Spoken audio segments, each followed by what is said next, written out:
N9 TV Telugu news కి స్వాగతం. Bulletin లో ముందుగా హెడ్లైన్స్ చూద్దాం.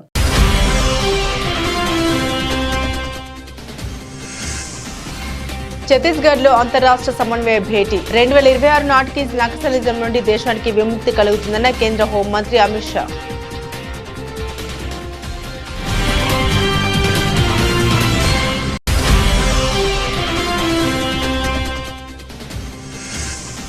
కోకాపేటలో హరికృష్ణ హెరిటేజ్ టవర్ కు శంకుస్థాపన చేసిన సీఎం రేవంత్ రెడ్డి. గచ్చిబౌలిని స్పోర్ట్స్ విలేజ్ గా తీర్చిదిద్దామని వెల్లడించిన సీఎం.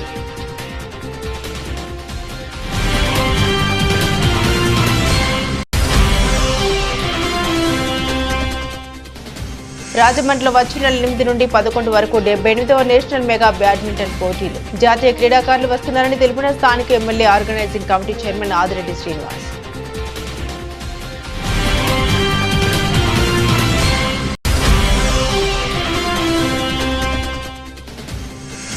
చెరువుల ఆక్రమణపై స్థానికులు సమాచారం ఇవ్వాలన్న మంత్రి పొన్నం ప్రభాకర్. చెరువుల సంరక్షణ కోసం స్వచ్ఛంద సంస్థలు ముందుకు రావాలని పిలుపు.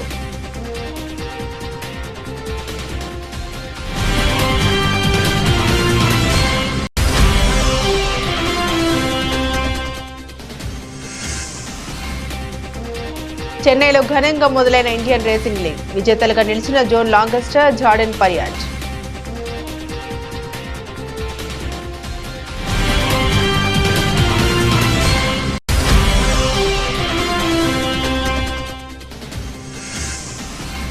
పసిడి ప్రియులకు షాకింగ్ న్యూస్. గత 2 రోజులుగా తగ్గి మళ్లీ పుంజుకున్న బంగారం వెండి ధరలు.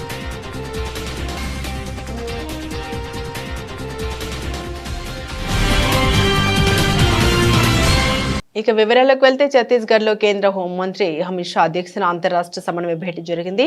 ఈ కీలక సమావేశంలో ఛత్తీస్గఢ్ ముఖ్యమంత్రి, పొరుగు రాష్ట్రాల సీఎస్లు, డీజీపీలు పాల్గొన్నారు. ఈ భేటీలో అమిత్ షా మాట్లాడుతూ నక్సల్ ప్రభావిత రాష్ట్రాల్లో మౌలిక సౌకర్యాల కల్పన ఎదురవుతున్న సవాళ్లపై చర్చించామని వెల్లడించారు. దేశంలో నక్సలిజంపై పోరాటం చివరి దశకు చేరుకుందని తెలిపారు. 2026 నాటికి దేశానికి నక్సలిజం నుండి విముక్తి కల్పిస్తామని పేర్కొన్నారు. షా నక్సలిజాన్ని ఎదుర్కొనేందుకు సరైన వ్యూహంతో ముందుకెళ్తున్నామని తెలిపారు.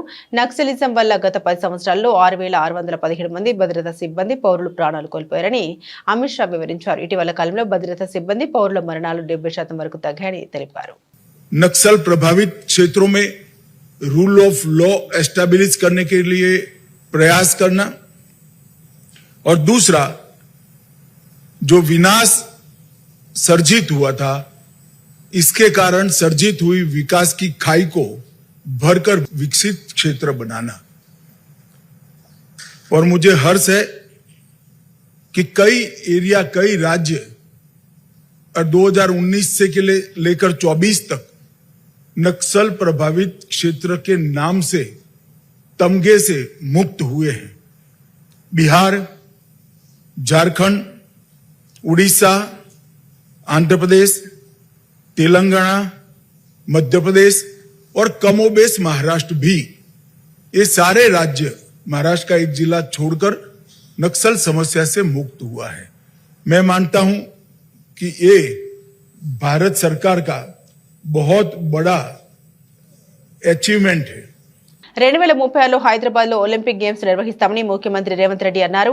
ఈ మేరకు తమకు అవకాశం కల్పించాలని ప్రధాని మోదీని కోరినట్లు తెలిపారు. అంతర్జాతీయ స్థాయిలో వసతులు కల్పించడానికి సిద్ధంగా ఉన్నామని తెలిపారు. ఎన్ఎండిసి హైదరాబాద్ మారథాన్ విజేతలకు గచ్చిబౌలి స్టేడియంలో సీఎం రేవంత్ రెడ్డి బహుమతులు అందజేశారు. ఈ సందర్భంగా ఆయన మాట్లాడారు. 2036లో ఒలింపిక్స్ ను భారత్ లో నిర్వహించాలని ప్రధాని మోదీ ఆలోచన చేస్తున్నారని తెలిపారు. విశ్వ క్రీడల్ని హైదరాబాద్ లో నిర్వహించేందుకు అవకాశం ఇవ్వాలని కోరామన్నారు. అంతర్జాతీయ స్థాయిలో స్టేడియాలు నిర్మిస్తామని, వసతులు కల్పిస్తామని చెప్పారన్నారు. దానికోసం ఇప్పటి నుండి ప్రణాళికాబద్ధంగా పనిచేస్తామని చెప్పినట్లు వెల్లడించారు. ఒలింపిక్ గేమ్స్ ని ఇండియా ఆర్గనైజ్ చేయాలని ప్రధానమంత్రి గారు ఏదైతే ఆలోచన చేస్తున్నారో, ఆ ఒలింపిక్ గేమ్స్ని హైదరాబాద్ వేదికగా మేము నిర్వహిస్తాము. తెలంగాణ రాష్ట్రానికి అవకాశం ఇవ్వండి. ఇంటర్నేషనల్ స్టాండర్డ్స్ స్టేడియంస్ని అన్నిటిని కూడా ఇన్ఫ్రాస్ట్రక్చర్ తెలంగాణ రాష్ట్ర ప్రభుత్వం క్రియేట్ చేస్తుంది. తెలంగాణ రాష్ట్ర ప్రభుత్వం ఆ వసతులను అన్నిటిని కూడా ఇప్పటి నుంచే ప్రణాళికబద్ధంగా అభివృద్ధి చేస్తామని చెప్పి మేము వారికి చెప్పడం జరిగింది. ఈరోజు ఈ ఉన్న స్టేడియంలు అన్నిటిని కూడా పూర్తి స్థాయిలో మన నేషనల్ ఫుట్బాల్ని కూడా ఇక్కడ ఆర్గనైజ్ చేద్దాం అనుకున్నాం. కొంత సమయం సరిపోకపోవడం వల్ల ఫుట్బాల్ ఈవెంట్ని కూడా ఇక్కడ నిర్వహించలేకపోయినాం. తొందరలో ఈ దేశంలో జరిగే ఏ క్రీడలైనా ఇంక్లూడింగ్ క్రికెట్తో పాటు మిగతా క్రీడల్ని తెలంగాణ రాష్ట్రం నుంచే ముఖ్యంగా గచ్చిబౌలి ప్రాంతం నుంచే నిర్వహించాలన్న ఆలోచన రాష్ట్ర ప్రభుత్వం చేస్తున్నది.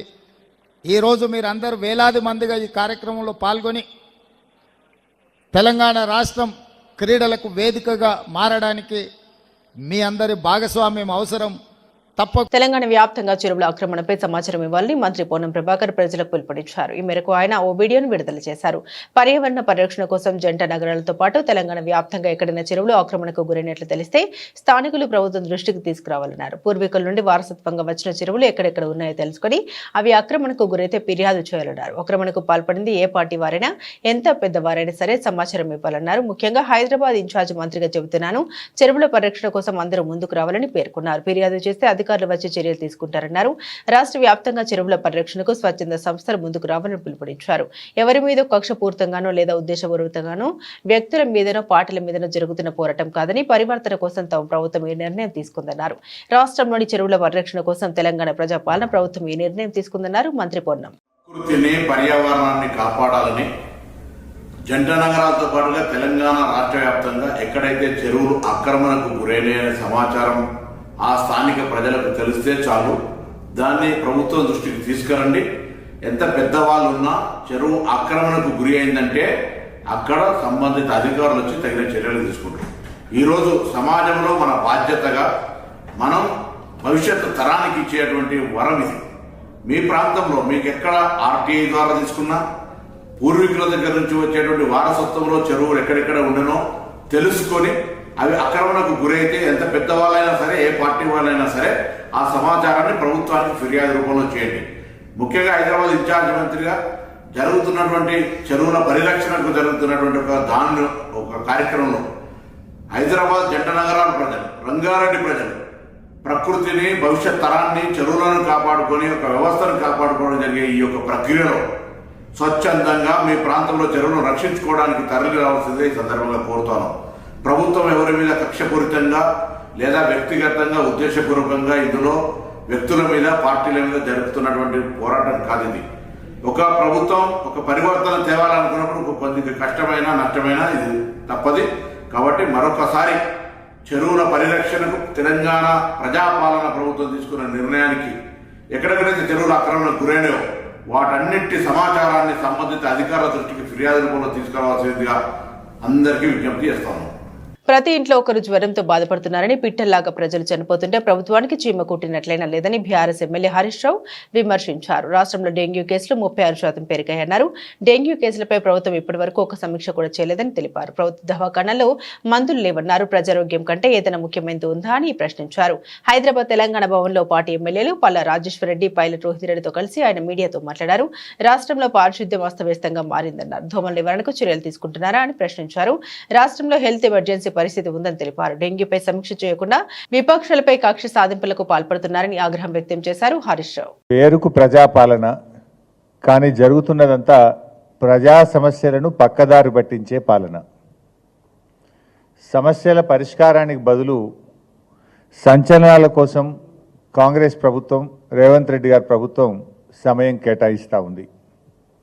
ఇవాళ రాష్ట్రంలో ఏం జరుగుతుందో మనందరం చూస్తున్నాం. మీరు జర్నలిస్టులుగా మీకు కూడా తెలుసు, మీ కుటుంబాల్లో కానీ, మీ బంధుమిత్రుల్లో కానీ ఎవరికి ఫోన్ చేసినా ప్రతి 2 ఇండ్లలో ఒకరి జ్వరంతో బాధపడుతున్నారు. ఈ రాష్ట్రంలో జిల్లాల్లో కానీ, గ్రామాల్లో కానీ, హైదరాబాద్ నగరంలో కానీ ఇవాళ విష జ్వరాలతో ప్రజలు అల్లాడుతూ ఉంటే ఈ ప్రభుత్వం మాత్రం ప్రత్యర్థుల మీద విషం జిమ్మేటువంటి కార్యక్రమానికి రేవంత్ రెడ్డి గారి ప్రభుత్వం పాల్పడుతూ ఉంది. రోజు పత్రికల్లో పతాక శీర్షికన వార్తలు వస్తూ ఉన్నాయి. డెంగ్యూతో ఒకే రోజు 5 మరణించారని, డెంగ్యూతో ఈరోజు ఒక పత్రికలో చదివాను 3 మరణించారని, 4 ఏళ్ల చిన్నారి చనిపోయాడని, ఒక ఇంజనీరింగ్ విద్యార్థి చనిపోయాడని. అంటే పిట్టల్లాగా ప్రజలు రాలిపోతూ ఉంటే, విషజ్వరాలతో, డెంగ్యూ, మలేరియా, చికెన్ గున్యా వ్యాధులతో గజగజలాడిపోతూ ఉంటే ఈ ప్రభుత్వానికి చీమ గుట్టినట్టు కూడా లేదు. ఒకవైపు లక్షలాది మంది ప్రజలు విషజ్వరాలతో, డెంగ్యూతో బాధపడతా ఉంటే, ఇంకొక వైపు లక్షలాది మంది రైతులు రుణమాఫీ జరగలేదని ధర్నాలు చేస్తూ ఉంటే, ఆందోళన చేస్తూ ఉంటే, వాటి నుంచి డైవర్ట్ చేయడానికి ప్రజల దృష్టి మరల్చడానికి ఒక డైవర్షన్ పాలిటిక్స్కు ఈ ప్రభుత్వం ప్రయత్నం చేస్తూ ఉంది. హైడ్రా పేరిట హైడ్రామా నడుపుతా ఉన్నారు. కర్ణాటకలో చోటు చేసుకున్న వాల్మీకి కార్పొరేషన్ స్కామ్ వ్యవహారంలో తెలంగాణ కాంగ్రెస్ ను కాపాడుతున్న అదృశ్య శక్తి ఎవరని బీఆర్ఎస్ వర్కింగ్ ప్రెసిడెంట్ కె తారక రామారావు ప్రశ్నించారు. కర్ణాటకలోని కాంగ్రెస్ ప్రభుత్వాన్ని కుదిపేస్తున్న ఈ కుంభకోణం వ్యవహారంలో తెలంగాణకు చెందిన రాజకీయ నాయకులు వ్యాపారవేత్తలకు రహస్య లింక్ ఉందనే వార్తలు వస్తున్నాయని, అయినా ఎందుకు చర్యలు తీసుకోవడం లేదని కేటీఆర్ శనివారం ఎక్స్ వేదికగా ప్రశ్నించారు. కోట్లాది రూపాయల ఈ కుంభకోణం తెలంగాణ నాయకులకు దానితో ఉన్న లింకులకు సంబంధించిన తగిన ఆధారాలు ఉన్నా రాష్ట్రంలో చర్యలు తీసుకోవడంలో ఈడీ ఎందుకు మౌనం దాల్చిందని నిలదీశారు. తెలంగాణలో కాంగ్రెస్ ను కాపాడుతుంది ఎవరు, ఏమైనా సమాధానం ఉందా అని కేటీఆర్ ఈడీని ప్రశ్నించారు. వాల్మీకి శామ్ వ్యవహారంలో తలెత్తుతున్న పలు ప్రశ్నల్ని ఆయన ఎక్స్ ట్విట్టర్ వేదికగా స్పందించారు. వాటికి సమాధానం చెప్పాలని కాంగ్రెస్ నేతలను డిమాండ్ చేశారు. కర్ణాటకలో జరిగిన వాల్మీకి స్కామ్ కర్ణాటక కాంగ్రెస్ కే కాదు, తెలంగాణ కాంగ్రెస్ కూడా ముచ్చెమటలు పట్టిస్తోంది. కింద మీద పడి ఇక్కడ కాంగ్రెస్ వాళ్ళు, రేవంత్ రెడ్డి గారు మీడియాను మేనేజ్ చేస్తూ విషయాలు బయటికి రాకుండా ఆపుతా ఉన్నారు. కానీ ఆ మబ్బులు కూడా తప్పకుండా 4-5 రోజుల్లో విడిపోతాయని నేను అనుకుంటాను. గవర్నమెంట్ డబ్బులు గవర్నమెంట్ అకౌంట్ల నుంచి అక్రమంగా ఏ కారణం లేకుండా సరిగ్గా పార్లమెంట్ ఎలక్షన్ కు ముందు 180 కోట్ల రూపాయలు దారిమల్లినాయి. కర్ణాటక ముఖ్యమంత్రి స్వయంగా సిద్ధరామయ్య గారు అసెంబ్లీలో ఈ వాల్మీకి స్కామ్ లో భారీ ఎత్తున డబ్బులు దారిమల్లినాయని ఆయన ఒప్పుకున్నారు. అందులో హైదరాబాద్ లోని 9 బ్యాంక్ అకౌంట్లకి 45 కోట్ల రూపాయలు ట్రాన్స్ఫర్ చేశారు. దీని మీద ఎంక్వైరీ మొదలు కాగానే ఏమైందో ఏమో తెలియదు కానీ వాల్మీకి కార్పొరేషన్ అకౌంట్ సూపరింటెండెంట్ ఆఖరికి ఆత్మహత్య చేసుకున్నాడు. ఇవాళ ఆయన కుటుంబం రోడ్డున పడే పరిస్థితి. బ్యాంక్ అధికారులతో సహా 11 మందిని ఈడీ అరెస్ట్ చేసింది. కర్ణాటక నుండి మన తెలంగాణకు అక్రమంగా ఈ డబ్బు ఏ అకౌంట్లలోకి వచ్చింది, ఆ అకౌంట్లు ఎవరివి, ఈ తీగ లాగితే తెలంగాణ కాంగ్రెస్ దొంగ మొత్తం కదులుతా ఉన్నది. మొన్న పార్లమెంట్ ఎన్నికల్లో తెలంగాణ కాంగ్రెస్ పార్టీ తన ఖర్చులకు ఈ డబ్బులే వాడినట్టుగా అనిపిస్తా ఉంది. 4.5 కోట్ల రూపాయలు నేరుగా V6 బిజినెస్ అనే కంపెనీకి ట్రాన్స్ఫర్ అయినట్టుగా ఆధారాలు ఉన్నాయి. ఈ V6 బిజినెస్ కంపెనీ ఓనర్ ఎవరు? SIT, CID, ED ఈ దాడులన్నీ జరిగిన తర్వాత కూడా మన తెలుగు మీడియాలో ఈ వార్తలు రాకుండా అడ్డుకుంటున్నది ఎవరు? పార్లమెంట్ ఎన్నికల సమయంలో కొన్ని బంగారం షాపులు, బార్ల నుండి భారీ మొత్తంలో డబ్బులు తీసుకున్నట్టుగా తెలుస్తా ఉంది. వారికి కాంగ్రెస్ పార్టీకి ఉన్న అనుబంధం ఏంది? ఇవన్నీ కూడా బయటికి రావాలి. కర్ణాటక ముఖ్యమంత్రి సిద్ధరామయ్యను గనక పొరపాటున తొలగిస్తే పక్కన ఉన్న తెలంగాణ సర్కారు కూడా కూలుతుంది అని ఈ మధ్యనే కర్ణాటక మంత్రి సతీష్ జరికోలి అంటున్నారు. సెప్టెంబర్ 8వ తేదీ నుండి 11వ తేదీ వరకు 4 రోజుల పాటు రాజమండ్రిలో 78వ నేషనల్ మెగా బ్యాడ్మింటన్ 2024 ఈవెంట్ జరుగుతుందని Rajamahendravaram city MLA organising committee chairman Adireddy Srinivas వెల్లడించారు. ఈ ఈవెంట్ కి జాతీయ క్రీడాకారులు 150 మంది వరకు వస్తున్నారని, వీరందరికీ అన్ని రకాల సౌకర్యాలు కమిటీ ఏర్పాటు చేస్తుందని తెలిపారు. స్థానిక నారాయణపురం RMC ఇండోర్ షటిల్ కోర్టులో బ్యాడ్మింటన్ అసోసియేషన్ ఆధ్వర్యాన్ని ఏర్పాటు చేసిన మీడియా సమావేశంలో ఆయన మాట్లాడారు. అందరినీ ఇందులో భాగస్వామ్యం చేసి ఎక్కడ లోటు చేయకుండా చేయాలని చూస్తున్నామన్నారు. టోర్నమెంట్ ప్రారంభోత్సవానికి కేంద్ర మంత్రి కింజరాపు రామ్మోహన్ నాయుడు, మంత్రులు ఎం రాంప్రసాద్, కందుల దుర్గేష్, ఎంపీ దగ్గుబాటి పురంధేశ్వరి తదితరులను ఆహ్వానిస్తున్నట్లు తెలిపారు. September 8th, 9th, 10th, 11th ఈ 4 తేదీల్లో ఈస్ట్ గోదావరి బ్యాడ్మింటన్ అసోసియేషన్ ఆధ్వర్యంలో 78వ south zone inter state tournament జరుగుతూ ఉంది. 78వ south zone inter state tournament జరుగుతూ ఉంది. దాన్ని హోస్ట్ చేసే అవకాశం రాజమహేంద్రవరానికి ఇచ్చినందుకు ఆంధ్రప్రదేశ్ బ్యాడ్మింటన్ అసోసియేషన్ వారికి ధన్యవాదాలు తెలియజేస్తూ, సుమారు 2 దశాబ్దాల తర్వాత ఈ యొక్క టోర్నమెంట్ హోస్ట్ చేసే అవకాశం రాజమహేంద్రవరానికి రావడం చాలా ఆనందంగా ఉంది.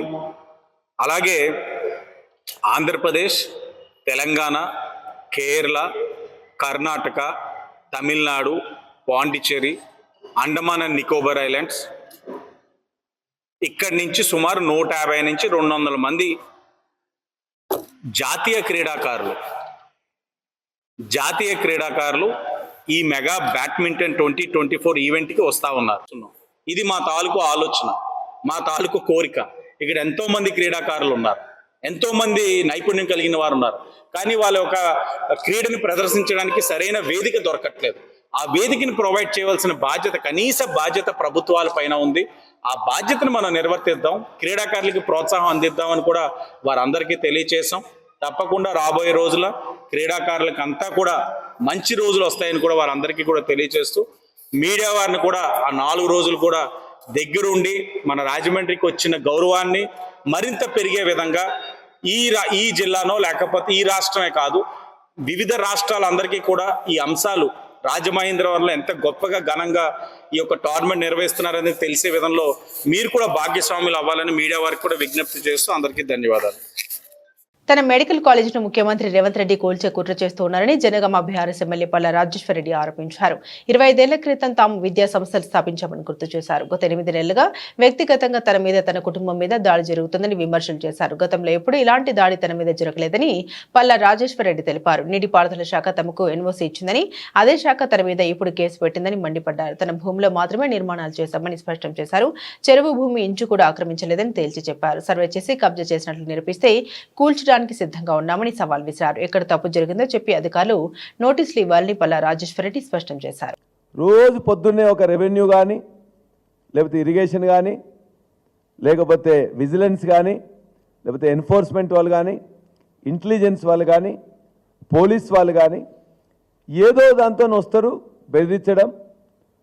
అది వేరే వాళ్ళు ఎవరో కంప్లైంట్ ఇచ్చిందని చెప్పేసి కంప్లైంట్ ఇస్తే ఇవ్వండి అంటే లేదు ఓరల్గా ఉందంటారు. మేము కంప్లైంట్ ఇట్లా ఇబ్బంది పెడుతుందని చెప్పేసి మేము కంప్లైంట్ ఇస్తే పోలీస్ స్టేషన్లో తీసుకోరు.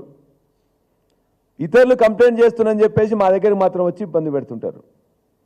కాబట్టి 9 నెలల్లో నా మీద కానీ నా విద్యా సంస్థల మీద కానీ జరిగిన దాడి 25 సంవత్సరాలు ఎప్పుడు జరగలే.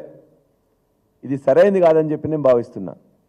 ఇవాళ విద్యా సంస్థలున్నాయి, బాగుంటే విద్యార్థులకు సేవ అందుతే మంచి క్వాలిటీ ఎడ్యుకేషన్ ఉంటే వస్తారు తప్ప ఇవాళ బీఆర్ఎస్ పార్టీ అనో పల్లరాజేశ్వరరెడ్డి ఎవరు చేరరు.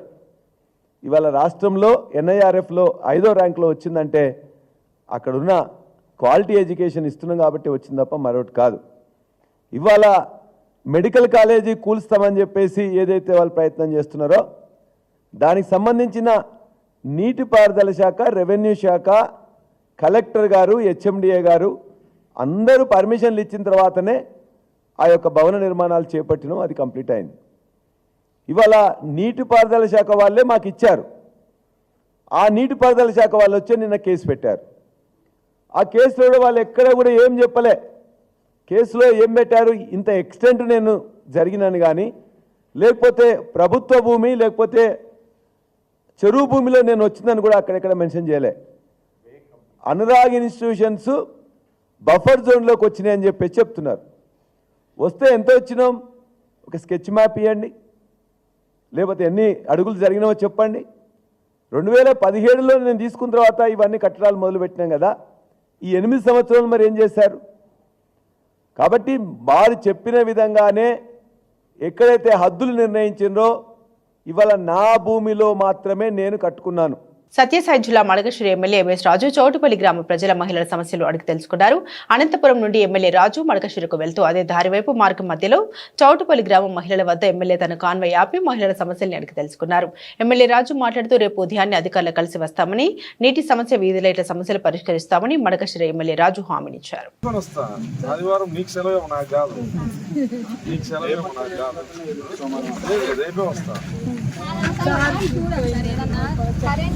లైట్ కానీ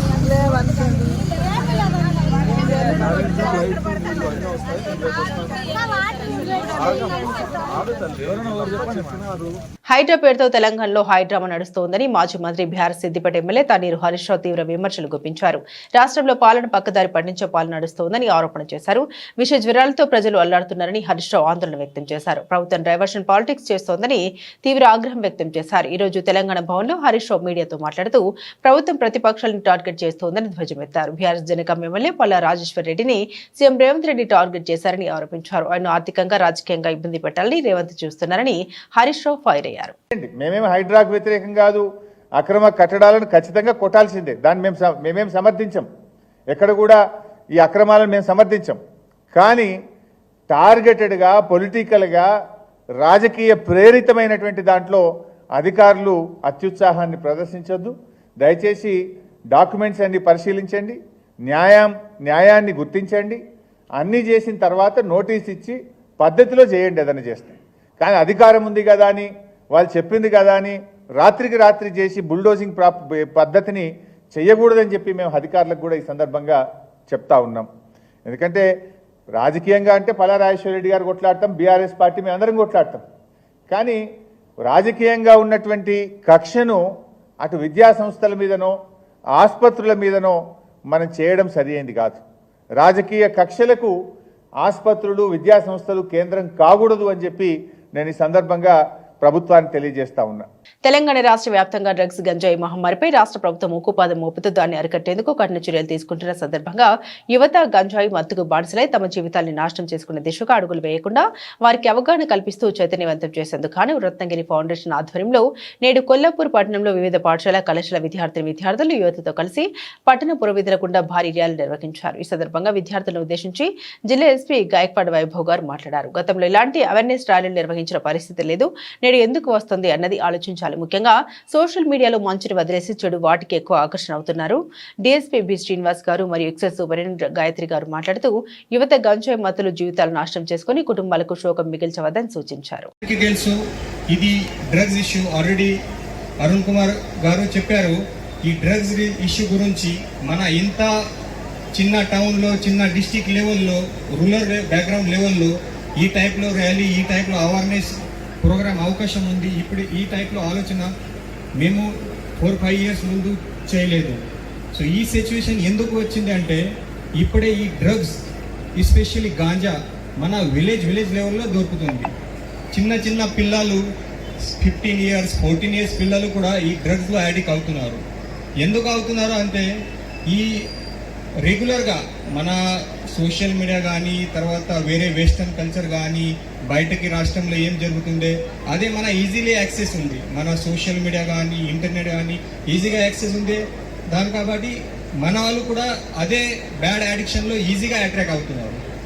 సోషల్ మీడియాలో, ఇంటర్నెట్లో both bad and good things ఉన్నాయి. బట్ మన వాళ్ళు ఈజీగా ఎక్కడ అట్రాక్ట్ అవుతున్నారు? బ్యాడ్ థింగ్స్లో అవుతున్నారు. సో మన అబ్జర్వేషన్ ఏముంది, ఎందుకు పిల్లలు ఈ డ్రగ్స్లో అడిక్ట్ అవుతున్నారు అంటే ఎస్పెషల్లీ 3 రీజన్స్. అది ఫస్ట్ రీజన్స్ కి మన డిప్రెషన్లో ఉన్నారు, కొంచెం సాడ్ ఉంది, కొంచెం లేక ఇంటికి ప్రాబ్లం ఉంది, పువర్ బ్యాక్గ్రౌండ్ ఉంది, దానికోసం మన డ్రగ్లో యాడిక్ట్ అవుతున్నారు. ఏ సొల్యూషన్ వస్తే అది డ్రగ్లో యాడిక్ట్ అయిన తర్వాత మన డిప్రెషన్ తక్కువ కాదు, ఇంకా పెరుగుతుంది. సో ఈ డిప్రెషన్, పువర్ ఫ్యామిలీ బ్యాక్గ్రౌండ్, మన ఏదైనా ప్రాబ్లం ఉంది, అదే డ్రగ్స్లో యాడిక్ట్ అయిన తర్వాత తక్కువ కాదు, ఇంకా ఎక్కువ అయితే. సెకండ్ రీజన్ అంటే మన పిల్లలు ఏ ఆలోచన చేస్తా కి అది after taking ganja or after smoking cigarettes and all this they feel like smart and cool. అదే యాటిట్యూడ్ ఉంది పబ్లిక్లో. అరే చాలా మంది అది స్మోకింగ్ చేస్తున్నారు, తర్వాత రింగ్ అది స్మోక్ బయటకి వస్తున్నారు, చాలా హ్యాపీగానే అది వీడియో క్లిక్ చేసి సోషల్ మీడియాలో పెడుతున్నారు. సో ఇది looking like a cool and smart. అదే యాక్చువల్లీ అదే రైట్ లేదు. చిత్తూరు నగరంలోని టీటీడీ కళ్యాణ మండపంలో ఎంవీ కేశవరెడ్డి స్మారక ఫౌండేషన్, భారతీయ తెలుగు రచయితల సంఘం ఆధ్వర్యంలో తెలుగు వైభవం జాతీయ స్థాయి శతావేదిక కవికా సమ్మేళన కార్యక్రమాన్ని నిర్వహించారు. ముఖ్య అతిథిగా పాల్గొని ఎమ్మెల్యే గురుజాల జగన్మోహన్ మాట్లాడుతూ తెలుగు భాష అభివృద్ధికి స్వర్గీయ నందమూరి తారక రామారావు ఎంతగానో కృషి చేశారన్నారు. తెలుగు భాషకు పట్టం కట్టడానికి ఇలాంటి సదస్సులు నిర్వహించడం హర్షణీయమన్నారు. కన్న తల్లిని ప్రేమించేవాడు తెలుగు భాషను ప్రేమిస్తాడని, భాషను ప్రేమించేవాడు దేశాన్ని ప్రేమిస్తాడని తెలిపారు. తెలుగు భాష వైభవానికి తన సహాయ సహకారాలు ఎల్లప్పుడూ ఉంటుందన్నారు. ఈ సందర్భంగా ఎమ్మెల్యే గురజాల జగన్మోహన్, ఆహ్వాన కమిటీ సభ్యులు శ్రీధర్ రెడ్డి, అధ్యక్షులు మరిపూడి దేవేంద్రనాథ్, సంఘ సభ్యులు ఘనంగా దుశాలువ కప్పి సన్మానించారు. అనంతరం ఎమ్మెల్యే ప్రతిభ కనబరిచిన కవులను సన్మానించి సత్కరించారు. ఈ కార్యక్రమంలో అధిక సంఖ్యలో కవులు, పండితులు పాల్గొన్నారు.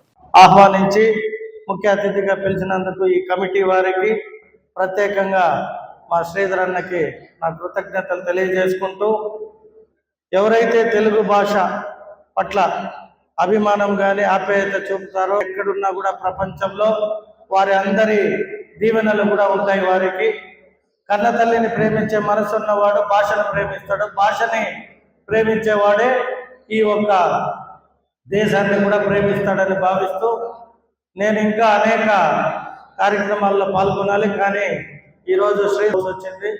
ఖచ్చితంగా ఇటువంటి కార్యక్రమాల్ని మీరు ఇంకా ముందు మంచి కార్యక్రమాలు చేపట్టాలి. మా వంతు కూడా అనేక రకాలుగా సహకారం అందిస్తాము. ఇటువంటి కార్యక్రమాలకి కొందరిని ఇంకా మీరు భాగస్వాములు చేస్తే బాగుంటుంది. ఎందుకంటే టీచర్స్, లెక్చరర్స్, తెలుగు పండితులు, తెలుగు పైన ప్రేమ ఉన్న ప్రతి ఒక్కరికి ఇంకా ముందుగా ఇంటిమేషన్ చేసి వారందరినీ కూడా మీరు గౌరవించాల్సిందిగా కోరుకుంటూ ఇంకొకసారి ఇటువంటి సభలో సమయం కేటాయించి మీ అందరితో ఉంటానని భావిస్తూ సెలవు తీసుకుంటున్నాను. Thank you. అనుకున్న దానికంటే ముందే వరద రావడంతో నాగార్జున సాగర్ ప్రాజెక్టు పూర్తిగా నిండిపోయింది. ఎగువ నుండి భారీగా వరద నీరు వచ్చి చేరడంతో నిండుకుండం తలపిస్తోంది.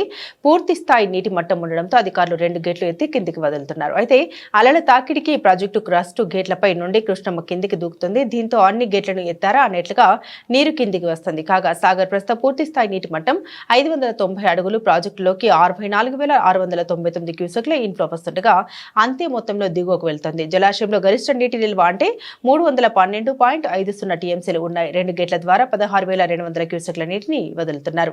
ఇక విద్యుత్ ఉత్పత్తి కుడి ఎడమ కాల్వలకు నీటిని విడుదల చేస్తున్నారు. ఏపీ ఉప ముఖ్యమంత్రి పవన్ ఇలాకాలో స్వర్ణ గ్రామ సభ సాగింది. కాకినాడ జిల్లా గొల్లప్రోలు మండలం వన్నెపూడి గ్రామ సభలో 2 వర్గాల మధ్య ఘర్షణ నెలకొంది. గ్రామ సభలో సమస్యలపై అభిప్రాయాలు తెలపాలని గ్రామ సర్పంచ్ నాగబాబు కోరారు.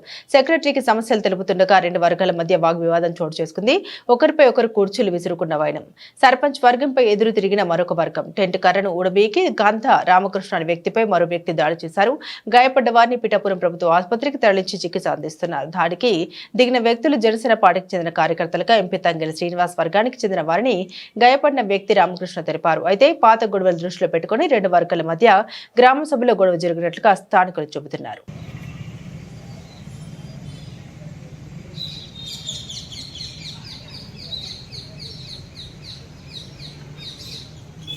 భారత్లో రేసింగ్ అభిమానులు అత్యంత ఆసక్తిగా ఎదురుచూసిన ఇండియన్ రేసింగ్ లీగ్ చెన్నైలో అట్టహాసంగా మొదలైంది. ఇండియన్ రేసింగ్ ఫెస్టివల్లో భాగంగా శనివారం జరిగిన ఐఆర్ఎల్ ఫార్ములా 4 ఇండియన్ ఛాంపియన్షిప్ ఆరంభ రేసులో చెన్నై టర్బో రైడర్స్ కు ప్రాతినిధ్యం వహిస్తున్న జోన్ లాంకస్టర్, బెంగళూరు స్పీడ్స్టర్ డ్రైవర్ జార్డెన్ పర్యాట్ విజేతలుగా నిలిచారు.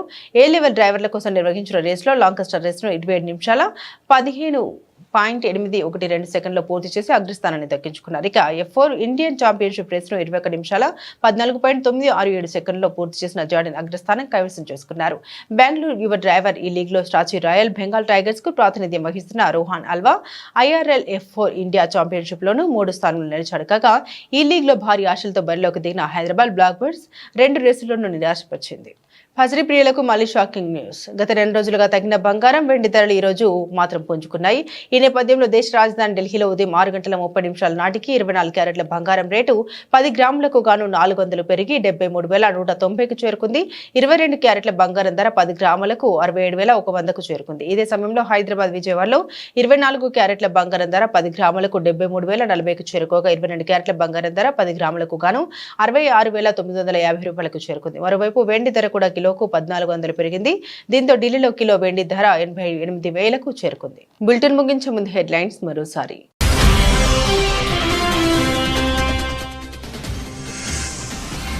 ఛత్తీస్గఢ్ లో అంతరాష్ట్ర సమన్వయ భేటీ. 2026 నాటికి నక్సలిజం నుండి దేశానికి విముక్తి కలుగుతుందన్న కేంద్ర హోంమంత్రి అమిత్ షా.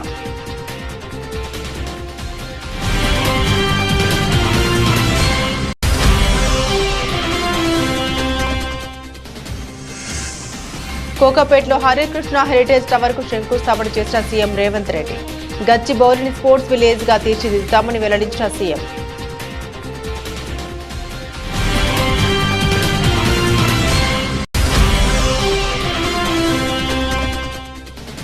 రాజమండ్రిలో వచ్చే నెల 8 నుండి 11 వరకు 78వ నేషనల్ మెగా బ్యాడ్మింటన్ పోటీలు. జాతీయ క్రీడాకారులు వస్తున్నారని తెలిపిన స్థానిక MLA organising committee chairman Adireddy Srinivas.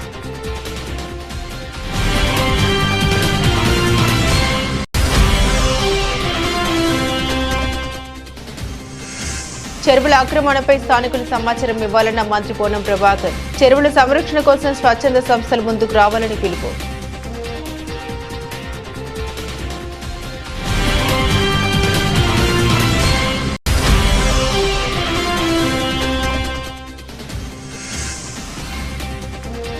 చెన్నైలో ఘనంగా మొదలైన ఇండియన్ రేసింగ్ లీగ్. విజేతలుగా నిలిచిన జోన్ లాంగస్టర్, జార్డెన్ పర్యాట్.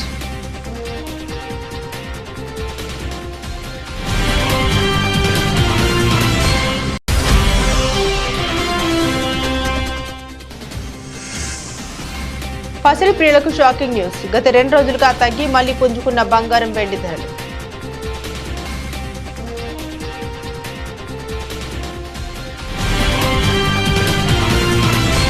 ఇవి బులెటిన్లోని విశేషాలు. తిరిగి మరో బులెటిన్తో మళ్ళీ కలుసుకుందాం. అంతవరకు సెలవు.